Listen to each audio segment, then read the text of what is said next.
Hi అండి, అందరూ ఎలా ఉన్నారు? నేనైతే చాలా బాగున్నానండి. మీరు కూడా బాగున్నారు అనుకుంటున్నా. సో ఈ వ్లాగ్ వచ్చేసి ముందు వీడియోకి కంటిన్యూయేషన్ అనమాట. ఫైనల్గా పెళ్ళికొడుకు పెళ్ళికూతురు అయితే ఫోటోషూట్ కంప్లీట్ చేసుకొని అయితే వచ్చేసారు. ఎంత అందంగా ఉన్నారు కదా ఇద్దరైతే. అందరూ పెళ్ళికొడుకు పెళ్ళికూతురుని చూస్తుంటే నేనైతే పెళ్ళికూతురు లెహంగానే చూస్తున్నాను అనమాట. అంత బాగుండింది. ఇంకా నాకైతే నా పెళ్ళెప్పుడు ఎందుకబ్బా ఇలాంటి లెహంగాస్ నేను వేసుకోలేదా అనిపించిందండి. అంత బాగుండిందనమాట. మళ్ళీ అనిపించింది మనమైతే అప్పుడు అంత అప్డేటింగ్గా లేం కదా అనేసి. సో ఇంకా ఇక్కడైతే మా పిల్లలు డ్యాన్స్ అయితే అదరగొట్టేశారు. ఇంకా పెళ్ళి కొడుకు పెళ్ళి కూతురుని కూడా వాళ్ళ ఫ్రెండ్స్ అయితే తీసుకెళ్ళిపోయారనమాట డ్యాన్స్ వేయడానికైతే.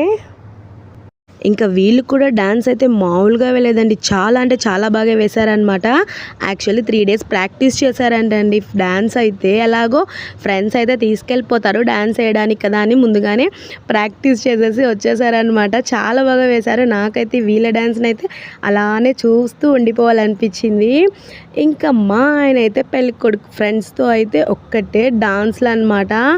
యాక్చువల్లీ ఈ వ్లాగ్ అంతా నేను ఫుల్ వీడియో తీశాను చూడండి. ముందు వీడియోస్ కూడా ఎవరైనా చూడకుండా ఉంటే వెళ్ళి చూసేయండి. ఇంకా ఇక్కడైతే మా ఆయన డ్యాన్స్ చూసారు కదా, ఇంకా అలా ఉంటుంది. ఫైనల్గా డ్యాన్స్ అంతా అయిపోయిన తర్వాత మేమైతే డిన్నర్కి వెళ్ళిపోయాము. డిన్నర్లో అయితే చాలా వెరైటీస్ అనమాట. చాలా అంటే చాలా బాగుండింది డిన్నర్ కూడా. ఫైనల్గా డిన్నర్ అయితే కంప్లీట్ చేసేసాము. ఇంకా నేను వేసుకున్న జ్యువెలరీ అయితే మీషోలో తీసుకున్నాను. ఆల్రెడీ ఈ జ్యువెలరీకి సంబంధించి రివ్యూ కూడా ఇచ్చేసాను, ఒకసారి వెళ్ళి చూసేయండి. ఫైనల్గా డిన్నర్ కంప్లీట్ అయిపోయిన తర్వాత రిటర్న్ గిఫ్ట్ తీసుకొని మేము కూడా ఇంటికి వచ్చేసాము. ముందు వీడియోస్ ఎవరైనా చూడకుంటే మర్చిపోకుండా వెళ్ళి చూడండి. వీడియోస్ మీకు నచ్చితే please like, share, comment and subscribe. ఇంకొక వీడియోతో మళ్ళీ కలుస్తాను. అంతవరకు బాయ్.